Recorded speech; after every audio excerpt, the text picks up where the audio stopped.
우리는 그리스도 안에서 한 형제요 자매입니다. 성찬을 참여하는 모든 분들에게 동일한 메시지, 오늘 성찬에 대한 메시지를 전하면서 여러분들이 받은 떡과 잔이 여러분을 그리스도 예수 안에서 한 형제와 한 자매로 만들어 주실 줄로 믿습니다. 성찬이라는 말은 라틴어로 세크라멘툼이라는 표현을 씁니다. 세크라멘툼에서 시클릿이라는 표현이 나왔습니다. 그래서 신비롭다라는 뜻이 성찬에 담겨진 의미입니다. 그래서 기독교는 신비한 종교입니다. 예수를 믿는 우리가 경험하는 신비 중에서 최고의 강력하고도 눈에 보이는 신비는 바로 오늘 우리가 함께 참여했던 성찬식입니다. 정확히 말하면 성찬 성례전, 지금 하고 있는 예배는 말씀 성례전.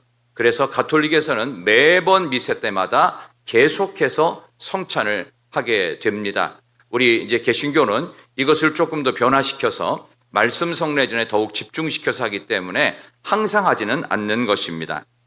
이렇게 빵과 잔을 여러분들이 먹고 마시는 오늘의 모습을 통해서 성령께서 임재하시고 예수 안에서 우리는 한 가족이 되는 세크라멘툼, 신비를 경험하게 됩니다. 예수님의 마지막 유월절 밤이 있었지요. 그때가 지금으로부터 약 2000년 전 어느 집에서 있었습니다. 이날은 유월절 식사라고 합니다. 한문으로 넘을유, 넘을월, 넘고 또 넘어간다. 무엇을 넘어갈까요? 죽음에서 넘어간다. 죽을 운명이 천국 갈 운명 된다. 지옥 가야 마땅할 운명이 천국 가는 영생 운명이 된다. 이것이 바로 유월절, 우리가 지금 경험하는 성찬에 그대로 녹아져 있습니다. 이것은 하나님의 은혜를 영원히 기억하고 기념하는 그런 절기로서 무려 3,500년 정도의 전통을 지닌 유월절이 지금은 우리가 하고 있는 성찬에 그대로 녹아져 있습니다. 여러분, 유월절에는 세 가지 음식을 먹게 되어 있는데 첫 번째는 양고기와 포도주를 먹습니다. 우리 몽골에서 온 학생들은 아시죠? 양고기 굉장히 많이 먹잖아요. 이 양고기를 이스라엘도 굉장히 많이 먹었습니다. 늘 주식이 양고기였어요. 양고기를 먹고 포도주를 대하면서 이스라엘의 온 민족들이 출애굽 하기 바로 전날 밤에 문설주에 임방에 양의 피를 바르기 위해서 양을 잡아서 그 양의 피를 보면서 양고기를 생각하고 우리를 죽음에서 구원하신 하나님, 그리고 포도주를 생각하면서 생명의 피가 되신 예수 그리스도, 그분을 기념하는 절기의 첫 번째 음식 양고기 포도주 먹었고, 두 번째는 누룩이 없는 빵을 먹었습니다. 왜냐하면 이제 이스라엘 백성들이 탈출을 해야 돼요. 그러니까 거기다가 이스트를 넣어가지고 부풀리고 기다릴 여유가 없어요. 그냥 누룩 없는 무교병을 그냥 먹으면서 이것도 급히 먹습니다. 왜 급히 먹느냐? 죄된 땅에서부터 빨리 도망치고 악한 것으로부터 빨리 탈출하기 위해서 무교병, 아무것도 없는 이 맛없는 무교병을 빨리 급하게 먹는 의식을 유월절에 했습니다. 마지막 세 번째 먹는 음식은 쓴 나물입니다. 히브리어로 하로셋이라고 하는데 이거는 쓴 양념에 찍어서 쓴 나물을 먹습니다. 먹을 때마다 얼마나 쓴 맛이 입에 가득하겠습니까? 그래서 이것은 뭘 의미하느냐? 하나님이 없이 살던 고난의 쓴 시간들을 다시 한번 기억하라는 것입니다. 사람이 바르게 살기 위해서는요, 하나님 보시기에 더욱 바르게 살기 위해서는 우리가 힘들었던, 그야말로 가장 어려웠던 시간을 늘 기억해야 됩니다. 주님의 가장 힘든 시간은 바로 이 유월절 식사의 자리였습니다. 왜냐하면 자기를 팔아넘기고 이미 팔아버린, 돈까지 받아챙긴 한 명의 제자가 같이 그 자리에 있었잖아요. 그를 평상시와 똑같은 마음으로 대하셔야 됐던 주님은, 그리고 그만이 아니고 나머지 11명도 곧 내가 사로잡히는 순간 다 도망칠 거라는 걸 주님은 알고 계셨어요. 알고 있음에도 불구하고 이 유월절 식사를 아무 마음과 표정의 변화 없이, 마음에는 굉장히 힘들었겠지만 겉으로 표정은 그렇지 않은 척 하셔야 되는 예수님의 이 힘든 심정 앞에서 우리는 유월절 식사를 대하듯이 오늘 성찬을 대하게 된 것입니다. 오늘 이 본문의 말씀에서 한 가지 중요한 또 하나의 음식이 있었는데 그게 뭐냐 하면은 소금 그릇입니다. 식탁 위에 한쪽에 소금이 있어요. 이것을 가끔씩 빵에다 찍어 먹기도 하고 요즘 우리가 생각하는 소금빵 이거 아닙니다. 전혀 달라요. 그런 의미에서 이 소금 그릇은 무엇을 하는 것이냐? 눈물과 홍해가 바다잖아요. 이 바닥의 짠물을 기억하라는 거예요. 우리가 죽음의 자리에서 살아났다라는 것을 상징하는 것이 바로 소금 그릇입니다. 그래서 이 6월절 식사, 오늘 여러분이 하는 성찬은요, 내가 죽을 자리에서 구원받았다.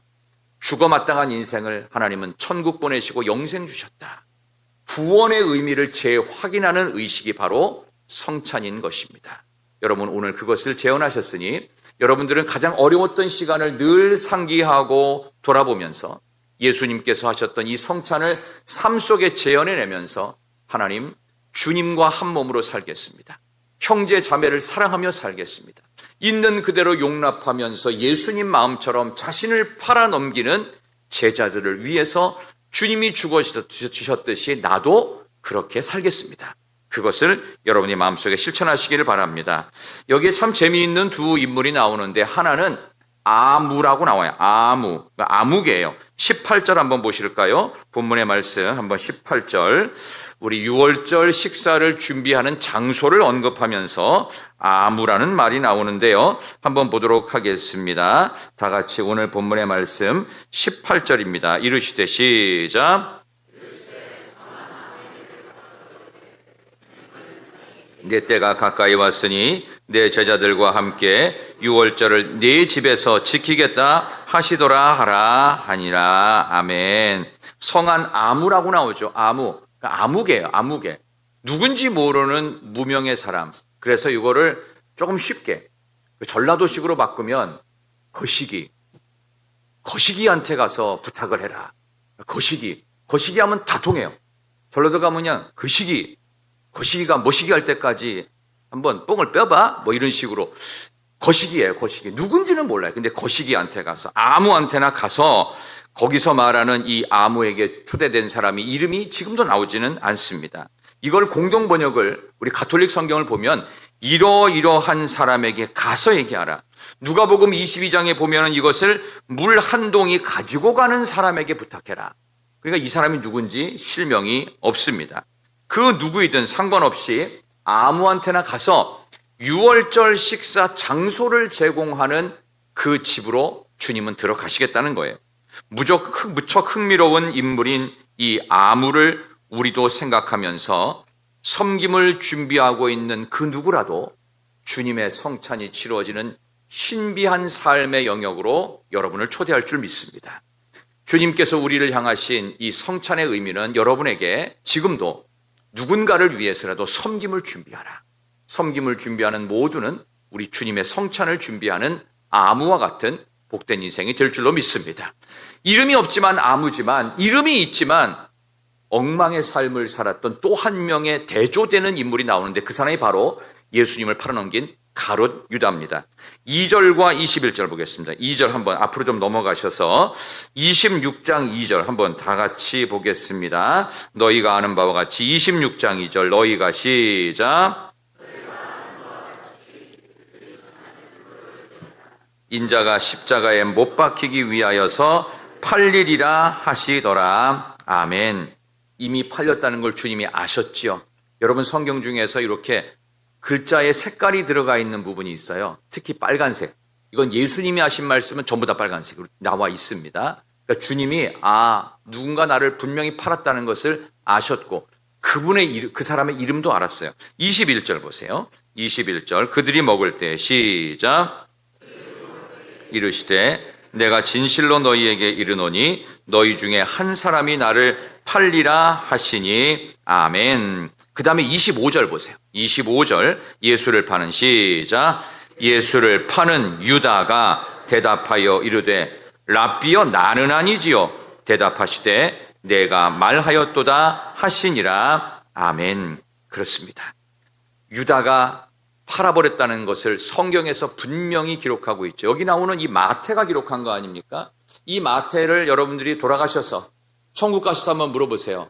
마태 선생님, 어떻게 당신은 그 가룟 유다가 예수님을 팔 거를 좀 짐작이나 했나요? 라고 여러분이 묻는다면 마태는 아마 이렇게 대답을 했을 것 같습니다. 제가 이곳을 성경을 근거로 해서 한번 상상을 해보면 이렇습니다. 그 친구 가룟 유다요. 왜 마태는 세리잖아요. 세리. 돈 만지는 사람이에요. 근데 레위가 돈을 자고 있었잖아요. 같은 역할을 할 수 있는 또 다른 마태가 그 돈주머니를 가룟 유다한테 넘겼잖아요. 그러니까 그 친구 똑똑하고 아주 돈 계산이, 저도 세리 공무원인데 그 친구는 아주 그런 게 명석했습니다. 돈이라면 정말 대단히 지혜로웠습니다. 그런데 제가 아무리 봐도 이 유다라는 이 녀석은요, 예수를 안 믿었던 것 같아요. 그냥 그리스도로 안 믿었어요. 주님으로 안 믿었던 것 같아요.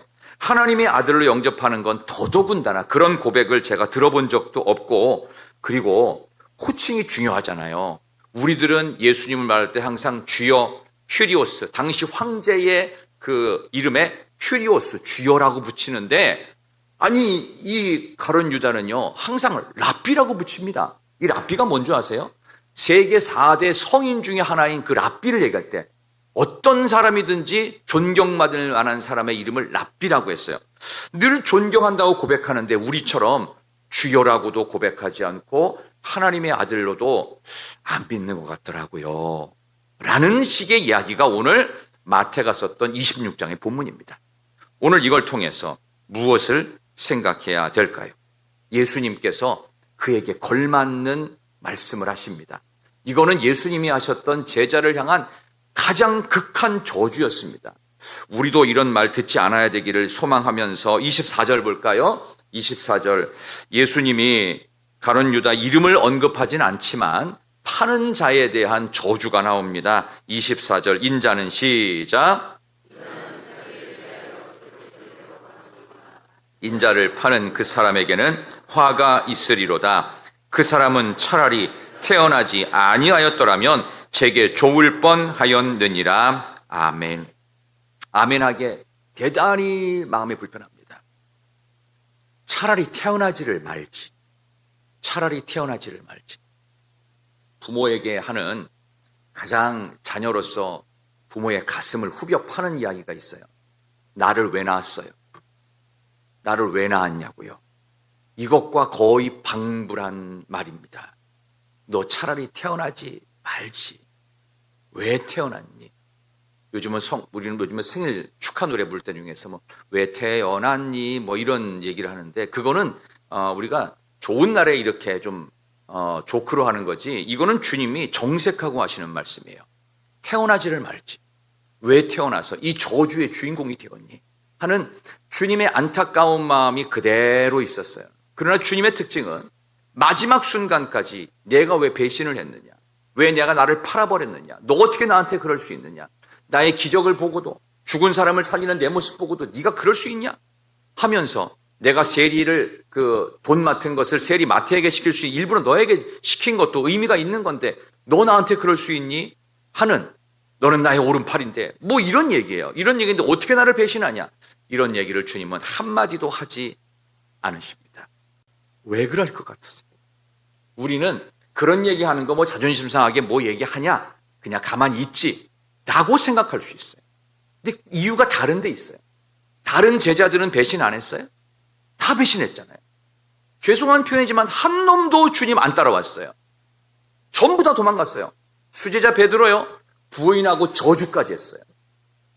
예수님이 베드로를 저주하신 게 딱 한 번 있거든요. 언제냐? 마태복음 16장에 사탄아 내 뒤로 물러가라. 너는 나를 넘어지게 하는 자로다. 이건 뭐냐 하면 하나님께서 맡겨주신 십자가 사명을 감당하는 것에 대해서 맡겠다고 하니까 그거 너 사탄이나 하는 거야. 하지 마.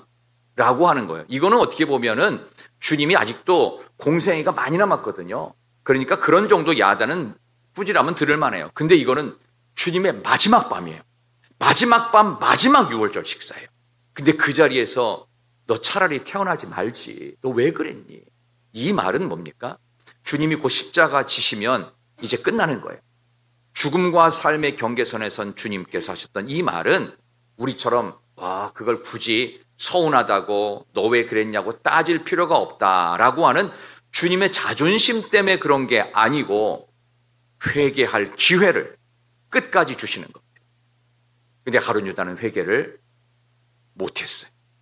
그렇다면 우리도 주님의 살과 피를 대하면서 여전히 나는 하나님 이건 포기 못하겠어요. 주님은 그렇게 하셨는지 모르겠지만 저는 제 성격으로 제 기질로 지금의 제 상황에서 그건 못하겠어요 라고 하는 것도 어떻게 해요? 하셔야 된다는 뜻입니다. 주님이 그렇게 하셨잖아요. 그럼 우리도 그렇게 하는 것입니다.